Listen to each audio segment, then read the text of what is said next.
Hello అందరికీ, అందరు ఎలా ఉన్నారు? నిన్న నైట్ అయితే నేను 1 కిలో చికెన్ తెప్పించి ఉప్పు, పసుపు, కారం, అల్లం వెల్లుల్లి పేస్ట్, మిరియాల పొడి, ధనియాల పొడి, జీలకర్ర పొడి అన్నీ వేసి నేను మ్యారినేట్ చేసేసి ఫ్రిడ్జ్లో పెట్టేశానండి. సో ఓవర్ నైట్ అంతా మ్యారినేట్ అయింది కదా మనకి చికెన్. నెక్స్ట్ డే ఏం చేశానంటే ఆయిల్ వేసుకొని ఒక బాండీలో మసాలా దినుసులన్నీ వేసేసుకున్నాను. ఆ తర్వాత 2 పెద్ద సైజు ఉల్లిపాయలు ఉంటాయి కదా, వాటిని బాగా చాప్ చేసి వేసుకున్నాను. ఒక 5-6 పచ్చిమిరకాయలు వేయించుకున్నాను.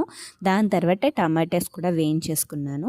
దాని తర్వాత ఏమైందంటే ఈ చికెన్ని, మ్యారినేట్ చేసిన చికెన్ని వేసేసి సిమ్లోనే మగ్గబెట్టేసాను. ఆ వాటర్తోనే ఉడికిపోతుంది. ఇంక ఎక్స్ట్రా మనకి వాటర్ అయితే వేయాల్సిన అవసరం లేదు.